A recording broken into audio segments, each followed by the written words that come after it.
À toutes et à tous, j'espère que vous allez bien. On se retrouve pour le brief du jeudi 20 juin, il est 8h30. Aujourd'hui, on va parler donc des news économiques, du ratio long and short, du funding, open interest, des liquidations.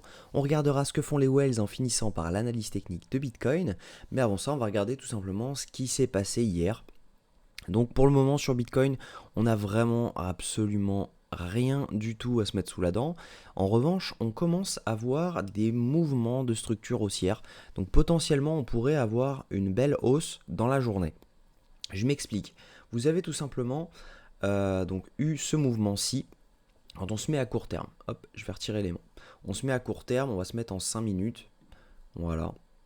Et en fait, quand on a eu ce mouvement-ci, en général, on attend des mouvements comme ça pour avoir un bottom. C'est-à-dire que vous avez une première vague, une deuxième vague baissière, une première vague au-dessus de cette vague baissière, retour zone OTE et derrière on peut repartir.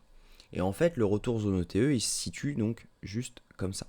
Et là, en fait, on l'a eu. Juste là. Donc si jamais je reprends mon Fibo, on l'a eu juste là. Donc logiquement, on est aussi actuellement. On voit que sur mon schéma juste au-dessus, on voit qu'on a fait un plus bas, un deuxième plus bas, ok. On revient chercher la zone ETE et derrière on peut repartir. Donc à voir maintenant si jamais c'est exactement la structure qu'on a, mais bon vous voyez hein, ça se ressemble énormément et pour moi c'est une structure de retournement haussier. Donc à voir maintenant si jamais c'est vraiment le cas, mais voilà ça y ressemble fortement. Le truc qu'il aurait fallu si jamais on avait voulu vraiment avoir une structure haussière, c'est que ici, on fasse un plus haut ici. Et du coup avec une clôture au-dessus. Donc quand on revient dans la zone OTE, bah, tout simplement c'est pour un rejet et on peut repartir. Donc voilà un peu le truc qui me dérange pour dire que c'est une tendance haussière. Mais voilà, on a de fortes chances que ce soit le bottom actuel, pour le moment du moins.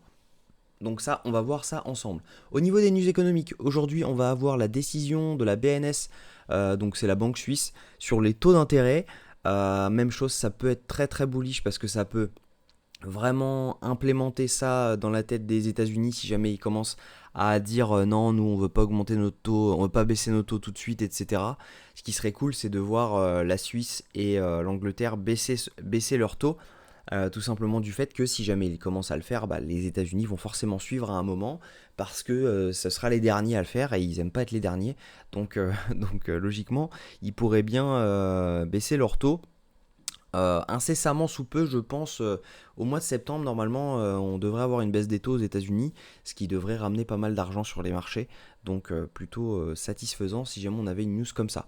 Au niveau du ratio long and short, on a 3,4 milliards de long pour 1,4 milliard de short, 3,5, 1,5. On a clairement une augmentation du nombre de longs sur Binance et une diminution du nombre de shorts.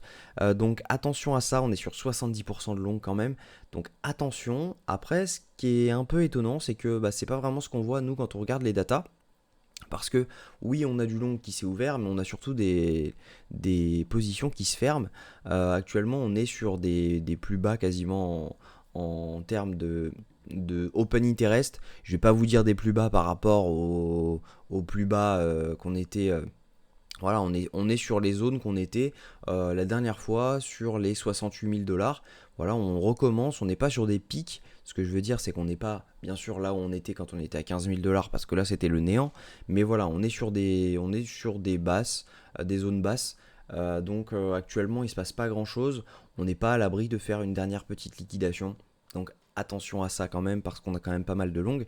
Mais voilà, si on regarde majoritairement, on se met en 5 minutes. Actuellement, c'est plus du short qui se ferme, étant donné que bah, on voit l'open interest descendre avec des fundings monter. Donc ça veut dire que bah, c'est tout simplement des shorts qui se ferment. Actuellement, on a une stabilisation, voire une hausse de l'open interest avec une hausse des fundings. Donc ça veut dire que ici, on a du long qui s'est ouvert et que potentiellement, juste là, on a des liquidations qui doivent apparaître. Donc attention à pas ravaler toute la mèche d'un seul coup, ça peut être vraiment dangereux. C'est pour ça également que j'ai pas le call le long, donc il y a de grandes chances à mon avis qu'on ravale.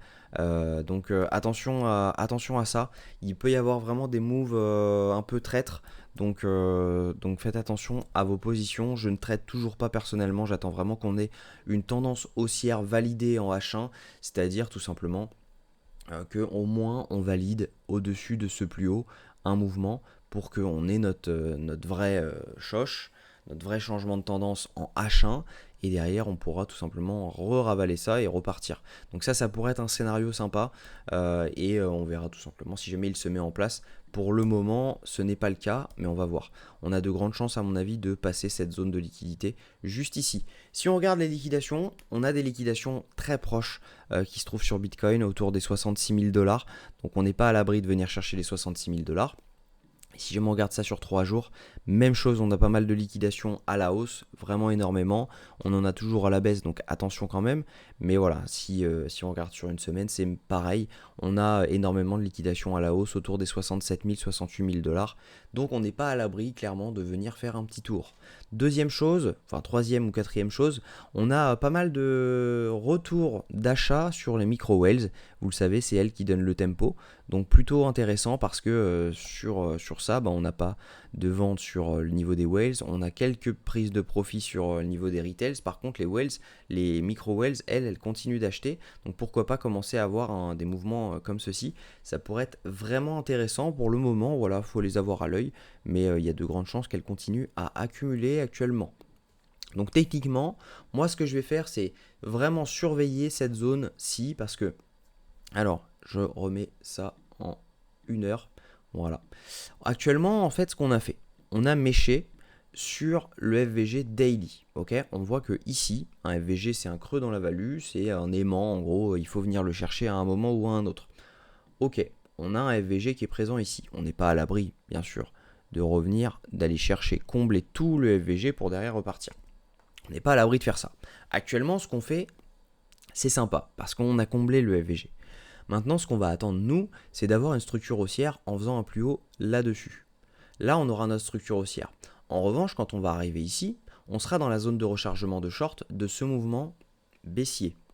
Parce que bien sûr, on est baissier. On fait des plus hauts de plus en plus bas, ok, et des plus bas de plus en plus bas. Donc on est toujours baissier. Nous, ce qu'on va attendre pour avoir une vraie structure haussière, c'est de faire un plus haut par rapport à ce plus haut.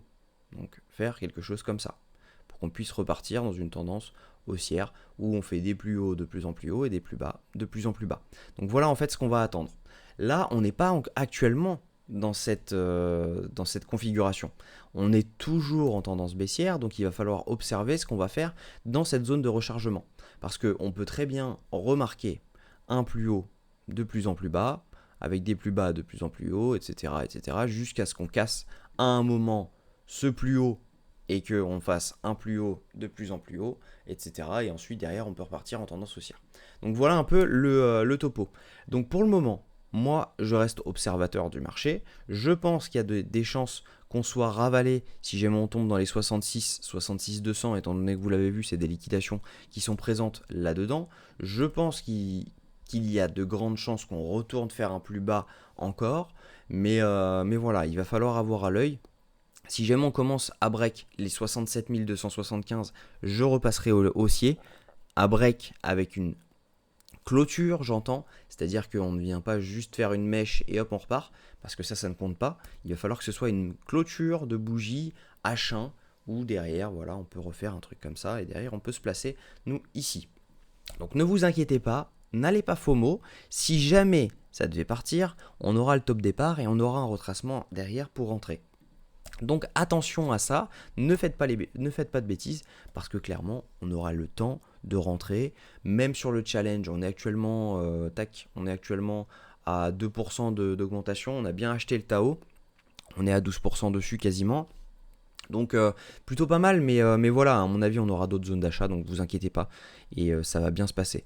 J'espère que cette vidéo vous a plu. Si c'est le cas, je vous invite à vous abonner parce qu'à mon avis ce n'est pas fait pour la plupart, à liker cette vidéo, et également à commenter les formats si jamais ils vous plaisent, et me donner des petits conseils si jamais vous souhaitez améliorer quelque chose.